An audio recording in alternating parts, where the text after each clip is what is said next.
Assalamu alaikum, future doctors. I welcome you all to another exciting episode of the MD Cat Show. आज का episode 1 week के gap के बाद launch हो रहा है। जैसा कि मैंने आपसे कहा था कि आज का एपिसोड एक मेगा एपिसोड होने जा रहा है। तो आज के हमारे गेस्ट बहुत ही स्पेशल हैं, जिन्होंने ना सिर्फ MD कैट में 195 मार्क्स लेकर थर्ड पोजीशन हासिल की, बल्कि नम्स में भी सेकंड पोजीशन हासिल की। और आज पहली दफा दी MD कैट शो में आपको नम्स के रिलेटेड भी डिटेल गाइडलाइन मिलेंगी।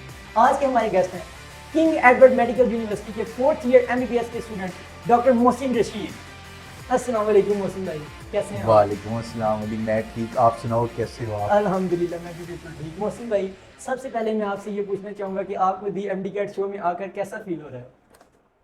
It is very exciting to be hair.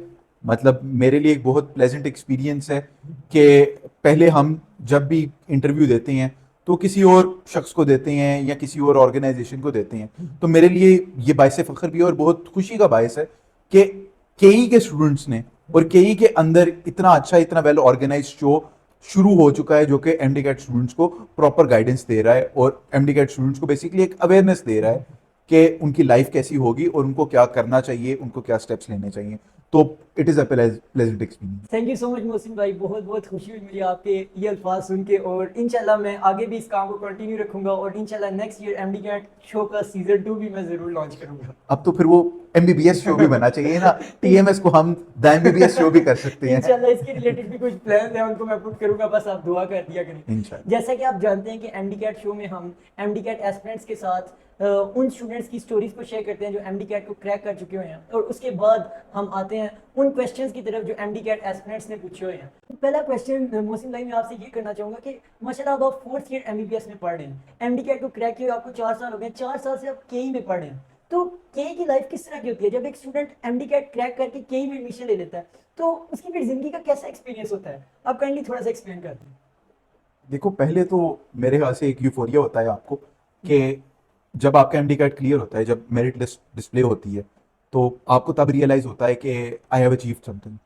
उसके बाद लेकिन ना एक नई जर्नी शुरू हो जाती है। एक जर्नी आप 4 सालों से कंटिन्यू करते हैं, मैट्रिक और फिर FSC फिर MD कैट।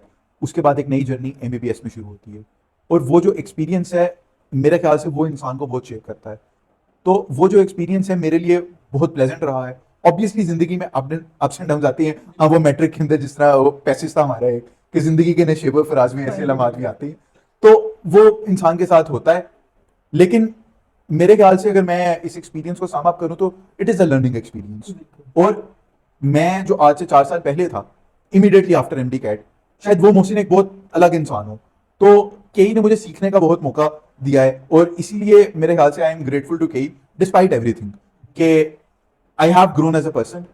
और मेरे ख्याल से लोग समझते हैं कि एडमिशन हो जाए तो बस फिर सब्ज बाग है, लेकिन मेरे ख्याल से वो सब्ज बाग होते हैं, एक हनीमून पीरियड होता है, लेकिन जब आप यूनिवर्सिटी ज्वाइन कर लेते हो तो फिर प्रॉब्लम्स भी स्टार्ट हो जाती हैं।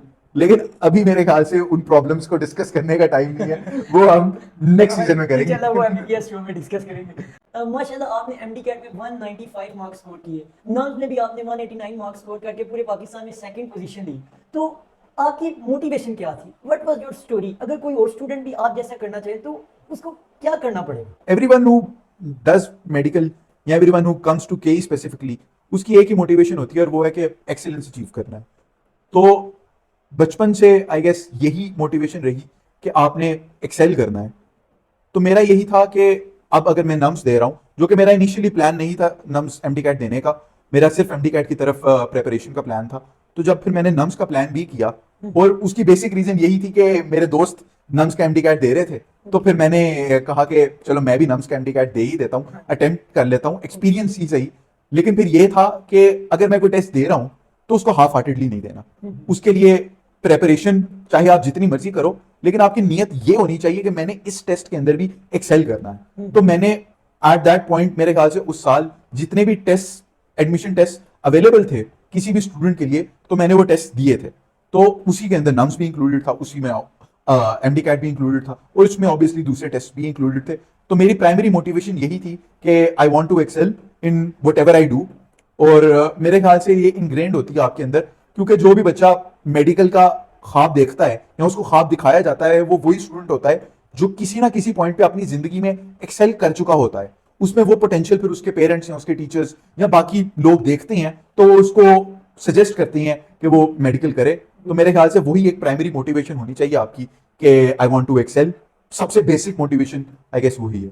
हाँ, ये मोटिवेशन तो होती है, लेकिन ये मोटिवेशन ना खत्म हो जाती है, बंदा इसको ज्यादा देर तक नहीं चला सकता है। बंदा मतलब पढ़ा होता है, बाद उसके बाद एनर्जी डाउन हो जाती है, रोज रोज नहीं पढ़ा जाता। आखिर वो क्या चीज थी जिसने आपको पुश दिया, जो रोज आपको ड्राइव देती थी कि हाँ आज मोहसिन तुमने काम करना है, तुम्हें पढ़ना पड़ेगा? क्या चीज थी जो मतलब जिसने आपको कंसिस्टेंट रहने में मदद दी? कंसिस्टेंट आप कैसे रहे थे?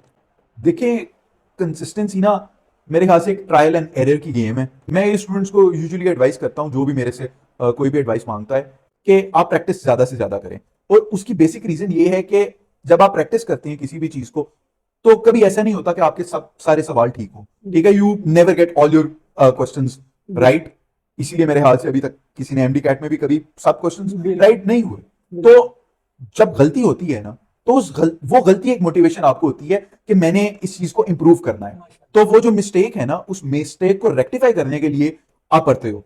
ठीक है, अगर आप मेरे ख्याल से शुरू में आप अगर कोई भी एफएलपी देते हो, just before you have started your preparation, और उसके अंदर आपके 200 आउट ऑफ 200 आ जाते, तो मेरा नहीं ख्याल कि किसी भी स्टूडेंट को पढ़ने की जरूरत होती। आपको पढ़ने की जरूरत ही तब होती है जब गलतियां होती हैं, और गलतियां फिर आइडेंटिफाई होती हैं, और आइडेंटिफिकेशन के बाद आप उनको रेक्टिफाई करने की कोशिश करते हो।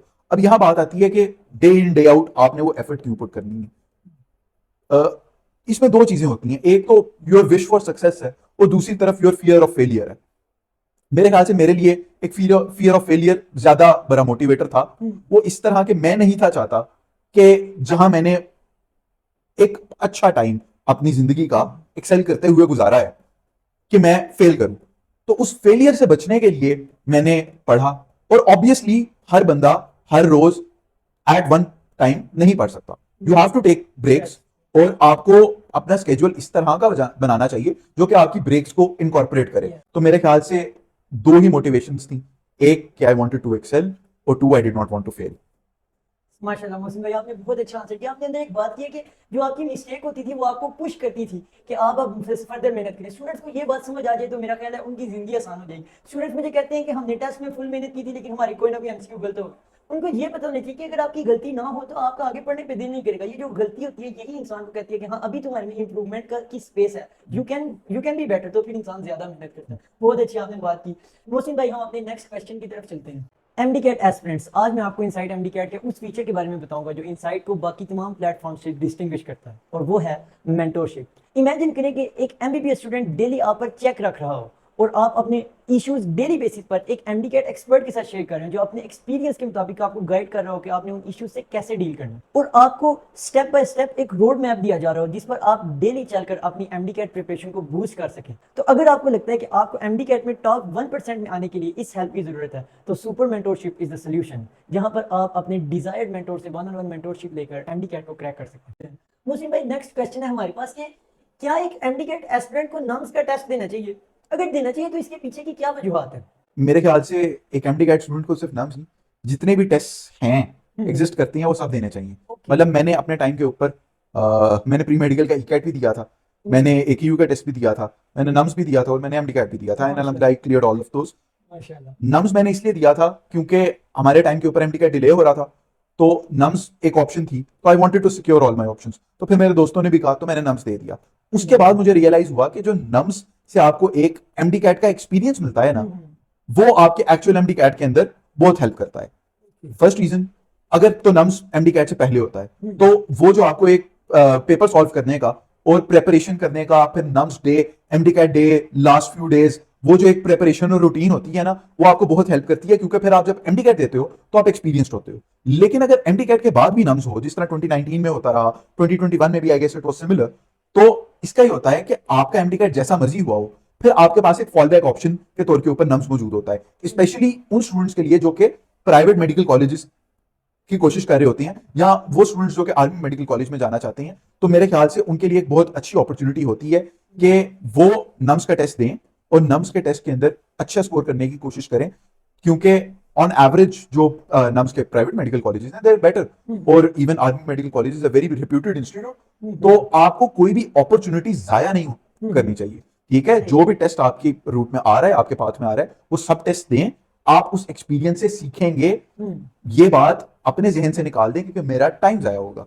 ठीक है, वो प्रेपरेशन ओवरलैप करती है, आपको नए आपके विजन को ब्रॉड करती है कि अच्छा डिफरेंट टेस्ट डिफरेंट तरह से हो सकते हैं, और फिर वो एक्सपीरियंस आपको हेल्प करता है। तो इसलिए नम जरूर देना चाहिए आपको। मतलब बंदा सारे का सारा एमडी कैट वाला एक्सपीरियंस से एक दफा पहले गुजर जाता है और फिर उसके लिए एमडी कैट जी। देना ज्यादा आसान हो जाता है। जी वो वैलिड रीजन है। मेरा ख्याल है स्टूडेंट को फिर, वैसे मैंने पर्सनली तो नहीं दिया था नाम से क्योंकि मेरे माइंड में बिल्कुल भी आइडिया नहीं था कि मेरे माइंड में बिल्कुल भी नहीं था कि मैंने कभी आर्मी मेडिकल कॉलेज में जाना है। लेकिन अगर बंदा इस हिसाब से देखे ना कि मेरे पास एक अपॉर्चुनिटी है कि वो मिस ना हो जाए, फिर बंदे को उस हिसाब से देखिए, फिर बंदे को जरूर टेस्ट देना चाहिए, बंदे को बहुत कुछ सीखने को भी मिले। हम अपने नेक्स्ट क्वेश्चन की तरफ चलते हैं। मौसम भाई, आपने माशाल्लाह नाम टॉप किया है, तो नम्स एस्पिरेंट्स को आप क्या एडवाइस देना चाहेंगे एज अ टॉपर? उनको कैसे तैयारी करनी चाहिए? नम्स के और नम्स में और एमडी कैट में क्या डिफरेंस है? मतलब बंदा एमडी कैट की तैयारी कर रहा हो तो क्या नम्स के लिए सेपरेट तैयारी करने की जरूरत पड़ती है? दिस एंड दैट, मतलब आप जनरल नम्स के रिलेटेड गाइड कर रहे हैं। देखिए, the formula is very simple कि यू शुड प्रिपेयर वेल। ठीक है, पोजीशन आना, अच्छे मार्क्स आना, वो उस प्रेपरेशन का कॉन्सिक्वेंस है। ठीक है ना, वो मेरे ख्याल से एक मोटिवेशन के तौर पे एग्जिस्ट तो कर सकता है, लेकिन आपकी प्राइमरी जो गोल है ना वो ये है कि you need to prepare well. अब उसके लिए आपने जब नम्स की तैयारी करनी है, ठीक है, तो ऑब्वियसली पाकिस्तान में या इवन लेट्स से पंजाब, तो आपका जो मेन गोल होता है वो आपका अपने प्रोविंस का एमडी कैट है। ठीक है, क्योंकि वो सबसे ज्यादा अपॉर्चुनिटी सीट्स प्रोवाइड करता है आपको। तो नम्स को आप यूजुअली सेकेंडरी रखते हैं, लेकिन उसमें यह है कि अब तो नम्स और यूएचएस का सिलेबस ओवरलैप करता है। ठीक है, इन आवर टाइम जो नम्स का सिलेबस था वो एक्सीड करता था। तो जब मैंने प्रेपरेशन की थी तो मैंने लिटरली नम्स से एक हफ्ता पहले, क्योंकि हमें यह था कि नम्स का पेपर फेडरल से आता है, फेडरल की बुक से, तो मैंने एक हफ्ता पहले फेडरल की बुक्स परचेज की थी। ठीक है, और मैंने फेडरल की बायो एक दफा रीड की थी, और ऑब्वियसली बायोलॉजी तो वही है जो है, तो वो किसी भी बुक में ओवरलैप करेगी। थोड़ी सी निटी ग्रिटी डिटेल्स में डिफरेंस हो सकता है, लेकिन मेजर आपके पास जो है ना कोई वो डिफरेंस नहीं आता।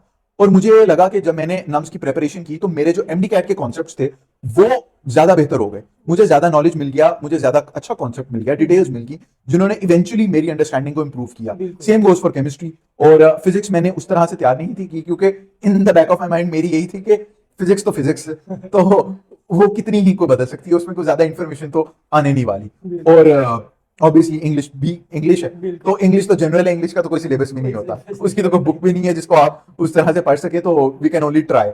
तो इसीलिए मैंने एक हफ्ते के अंदर पूरी तैयारी की, और उसके अंदर मैंने बेसिकली बुक्स रीड कर ली थी, एक दफा फेडरल की और एक दफा केमिस्ट्री मैंने थोड़ी सी पढ़ ली थी जो कि नम्स के अंदर इंक्लूडेड था। और मैं बड़े ना रिलीव्ड होके गया था कि यार ज्यादा से ज्यादा क्या ही होगा, ये मेरे लिए एक मेजर टेस्ट तो नहीं है ना। तो मेरे लिए मेजर टेस्ट तो एमडी कैट है, मैं इसको एज एन एक्सपीरियंस तो लूंगा, लेकिन इसका मतलब ये नहीं कि मैं क्वेश्चन स्कोर क्या हूं। मेरी कोशिश तो ये होनी चाहिए कि जो मैं पेपर दे रहा हूं उसके अंदर मैं मैक्सिमम स्कोर करूं, लेकिन a good score was not my goal. My goal was कि मैंने ये टेस्ट देना है और इससे लर्न करना है। तो आप में से जो भी नम्स देते हैं ना, जो नम्स एस्पिरेंट हैं, तो उनकी कोशिश ये होनी चाहिए कि वो अपनी एमडी कैट की प्रेपरेशन को सप्लीमेंट करें नम्स की प्रेपरेशन के साथ। ठीक है, और आई किड यू नॉट, जो वो सप्लीमेंट करेंगे ना नम्स की प्रेपरेशन को, that is going to help them in their actual MD CAT. फिर यही होगा कि आप में एमडी कैट के अंदर कोई भी चीज आपके लिए नई नहीं होगी, क्योंकि आपने नम्स के अंदर उसको गो थ्रू कर लिया है, और नम्स का टेस्ट यूजुअली इजी हो, I think it is easier than MD CAT. अभी आपने ना एक बात की है कि आपने फेडरल की बुक्स पढ़ी थी, तो क्या ख्याल है, आपने अपने एक्सपीरियंस से बताएं कि क्या पेपर में जो क्वेश्चन आए थे वो फेडरल से आए थे, या कुछ क्वेश्चन अगर आप फेडरल ना पढ़ते तो तब भी सॉल्व हो जाने थे? देखिए, एक बहुत इसमें मजे की बात है कि मेरे जो फेडरल के दोस्त थे, नम्स के बाद मैंने उनसे जब बात की तो मैंने उनको कहा यार भाई तुम्हारा तो टॉप है, पेपर तो सारा फेडरल से आया था। तो उन्होंने मुझे कहा भाई कहाँ से टॉप, पेपर तो सारा पंजाब की बुक से आया था। तो मेरे ख्याल से साला साल बच्चे यही कहते हैं कि पेपर फेडरल से आ गया, फेडरल वाले कहते हैं पेपर पंजाब से आ गया। तो पेपर मेरे ख्याल से एक मिक्स होता है, तो जितना मेरे ख्याल से पंजाब को वेटेज दी जाती है उतनी ही शायद फेडरल को दी जाती है।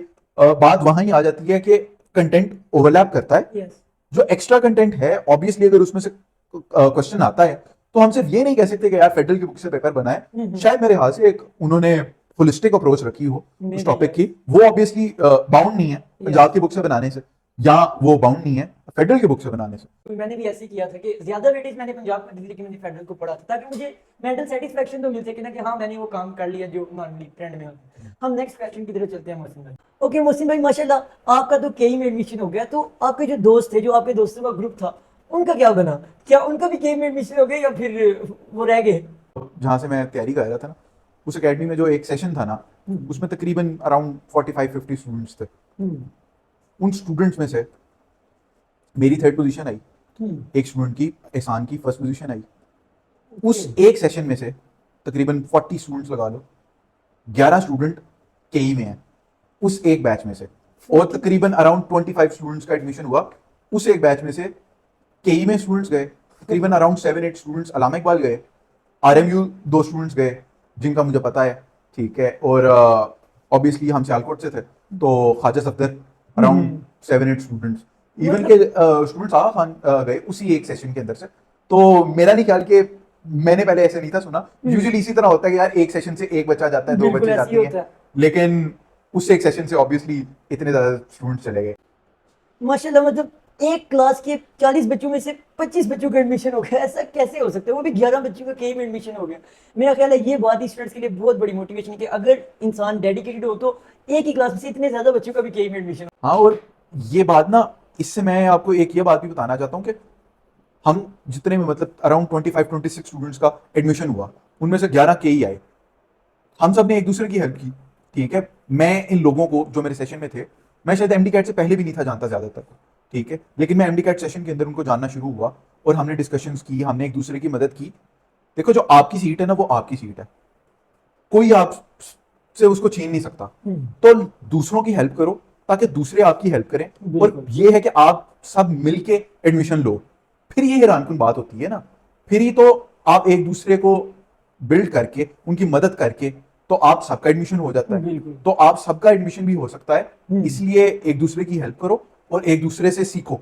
आप जितना किताबों और टीचर से सीखते हो ना, उतना ही एक दूसरे से सीखते हो। तो एक दूसरे से सीखो, एक दूसरे की मदद करो, और इंशाल्लाह मुझे उम्मीद है कि इस साल भी कोई 25 बच्चों के सेशन के अंदर से 25 के 25 का हो जाएगा।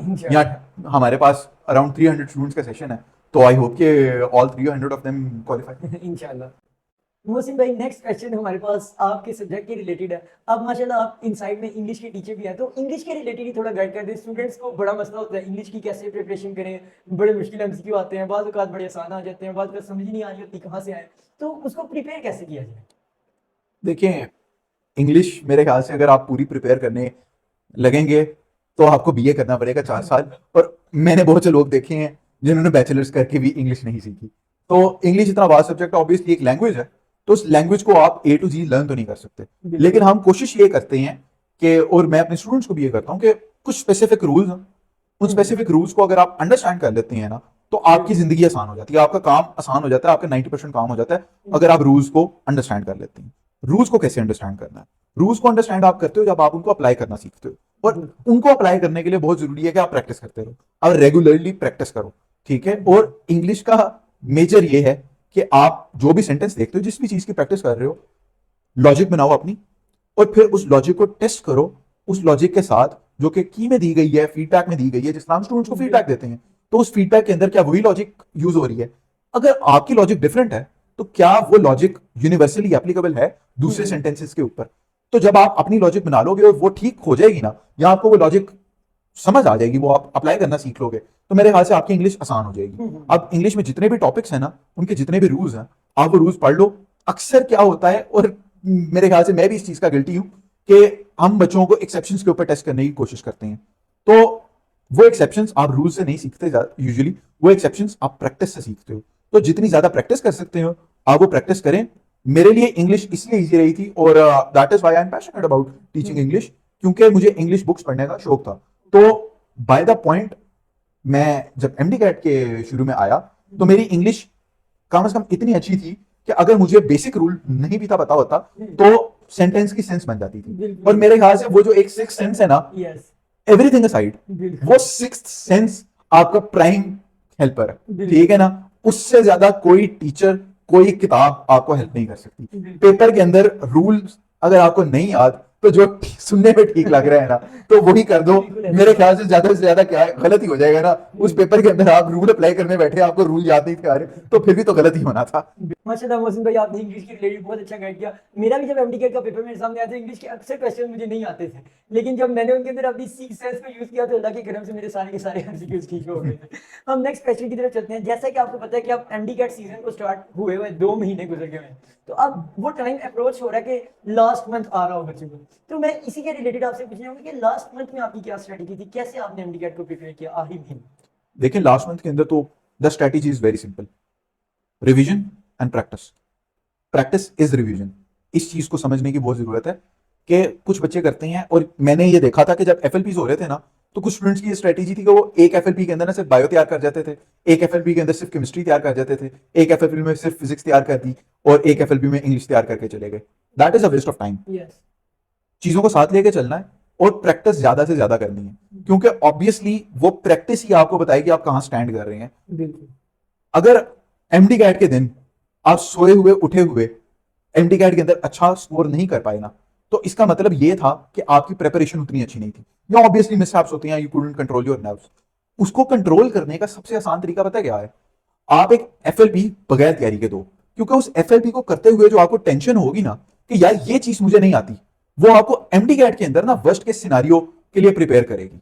तो सबसे पहले जब आप अपनी चीजें, अपनी एक प्रिपरेशन खत्म कर देते हो ना, the first thing you should do is कि आप एक एफएलपी कंप्लीट 2.5 घंटे के अंदर अटेम्प्ट करो।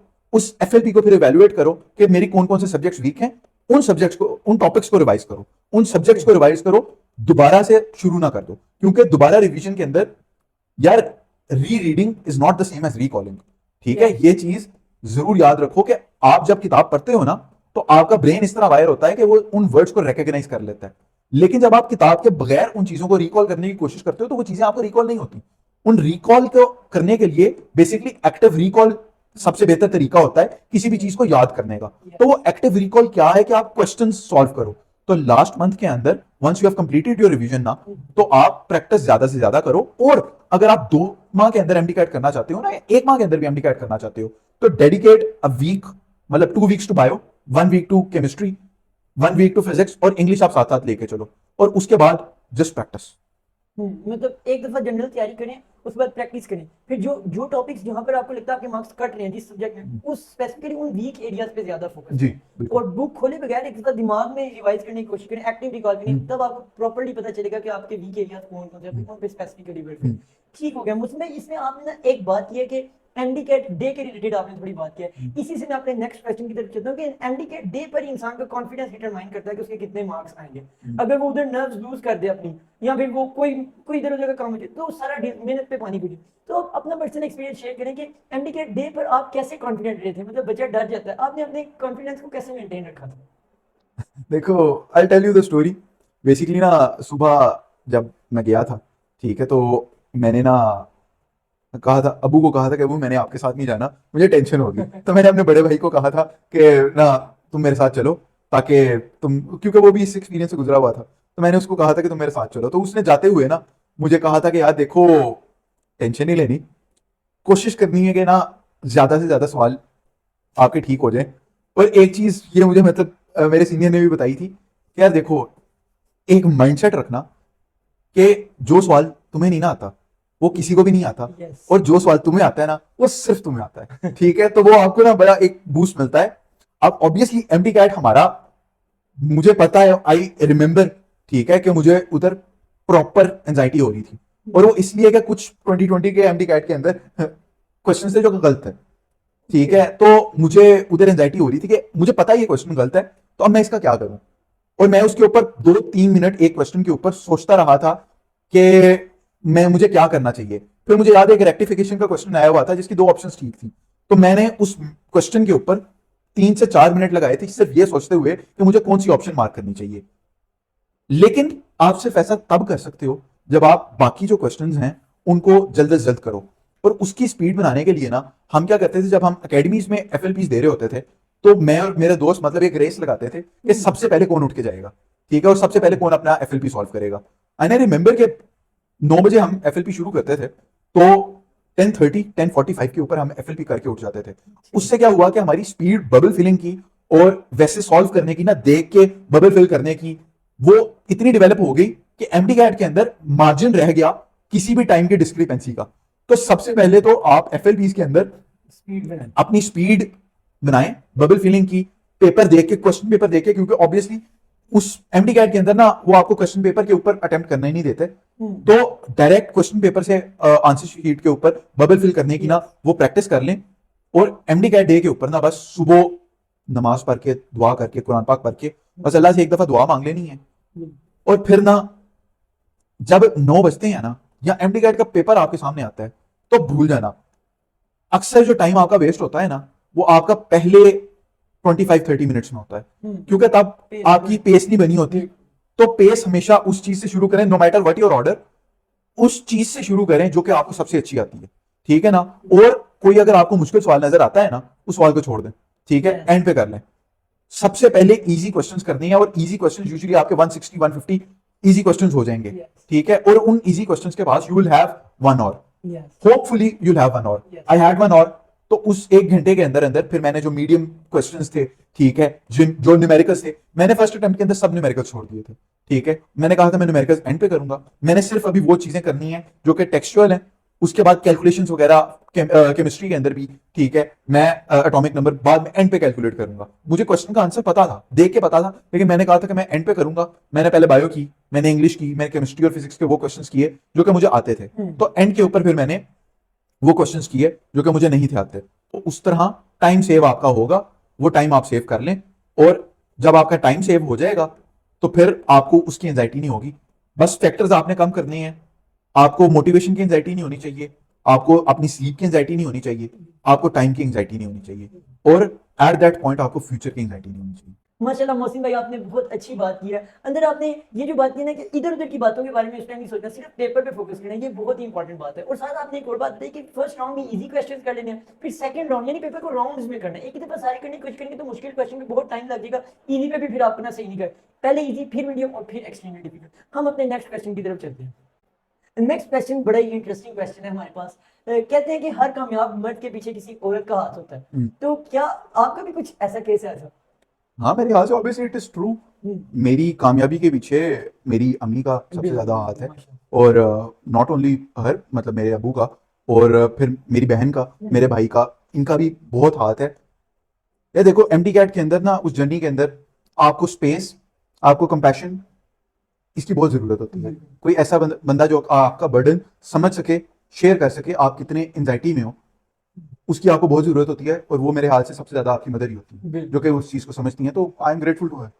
यानी पेरेंट्स के साथ स्ट्रॉन्ग कनेक्शन होना Obviously, बहुत ज्यादा obviously. हेल्पफुल होता है। हम अपने नेक्स्ट क्वेश्चन की तरफ चलते हैं। मोहसिन भाई कहते हैं कि इंसान अपनी गलतियों से सीखता है और नेक्स्ट टाइम जब वो वाली गलतियां रिपीट नहीं करता तो उसको बेटर रिजल्ट्स मिलते हैं। तो क्या ख्याल है कि एमडी कैट की प्रिपरेशन के दौरान आपने क्या मिस्टेक्स की थी जो आपको लगता है आपके जूनियर्स को नहीं करनी चाहिए?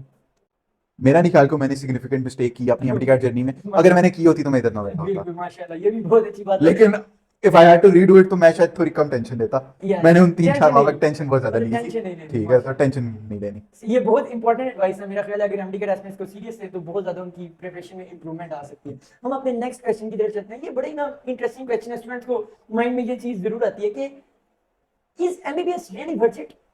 इट इज वर्थ इट अगर आपकी मोटिवेशन सिर्फ लोगों को सर्व करना है, ठीक है, जो कि मेजोरिटी की नहीं होती।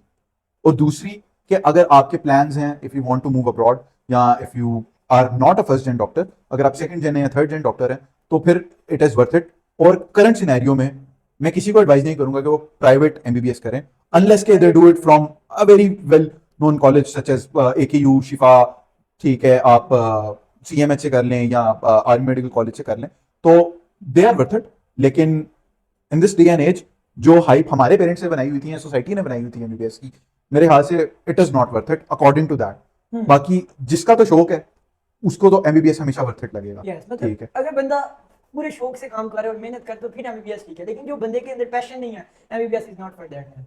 हाँ, फिर एमबीबीएस बहुत अच्छा आपने आंसर किया मोहसिन भाई। हम इसी के साथ साथ अपने लास्ट क्वेश्चन की तरफ मूव ऑन करते हैं। मोहसिन भाई, आज आपको यहाँ पर बुलाने का मकसद था कि हम आपसे कुछ ऐसी बातें सीखें जिनको हम प्रैक्टिकली लाइफ में अप्लाई कर सकें। माशाल्लाह बहुत कुछ सीखने को मिला, मुझे उम्मीद है कि एमडी कैट एस्पिरेंट्स को भी बहुत कुछ सीखने को मिला होगा। अब मैं आपसे आखिरी क्वेश्चन यही करना चाहूँगा कि what is the most important lesson you have learn from your life? मतलब आपने एमडी कैट को क्रैक कर लिया, आपने एफएससी में इतना अच्छा स्कोर किया, अब आप एमबीबीएस के भी फोर्थ ईयर में, क्या आपने सीखा अपनी लाइफ में? यार आई बिलीव के जो आपकी लाइफ में सबसे इम्पोर्टेंट चीज़ होती है ना, वो ये है कि आप जितनी जल्दी अपने डिसीजंस खुद लेना शुरू कर दें उतना बेहतर होता है। और आपको हमेशा अपने डिसीजंस की रिस्पॉन्सिबिलिटी लेनी चाहिए, क्योंकि जो आपके डिसीजंस होते हैं ना, उस पर रिग्रेट आपको होगा कि मैंने ऐसा क्यों किया। लेकिन जब कोई और आपके लिए डिसीजन लेता है तो उसके ऊपर जो रिग्रेट होता है ना, तो वो आपका उस बंदे की तरफ डायरेक्ट हो जाता है, which is not a healthy thing to do. और दूसरी बात, specially for MD CAT students, ठीक है, ये लर्न करने में मुझे काफी टाइम लगा कि इंसान की वर्थ हमेशा रहती है, उसकी वर्थ एक्सटर्नल नहीं होती, उसको एक्सटर्नल वैलिडेशन की जरूरत नहीं होनी चाहिए कि कोई उसको कहे कि तुम लायक हो या तुम नालायक हो। उसको बस अपने आप में खुश होना चाहिए कि मैं जैसा हूं मैं खुश हूं। तो आप चाहे जिन भी गोल्स को चेस करो, जस्ट नो कि ये वही गोल्स हैं जो मैं चाहता हूं, और इन गोल्स को अचीव करने या ना करने से सिर्फ मुझे फर्क पड़ेगा खुद मेरे जहन के अंदर। मैं सोसाइटी के रद्द अमल को अपनी वर्थ चेंज नहीं करने दूंगा। ठीक है, तो take control of your life as soon as you can. और ये एक लेसन है जो कि आप कम से कम अगर अभी नहीं लर्न करते तो जिंदगी आपको सिखा देगी।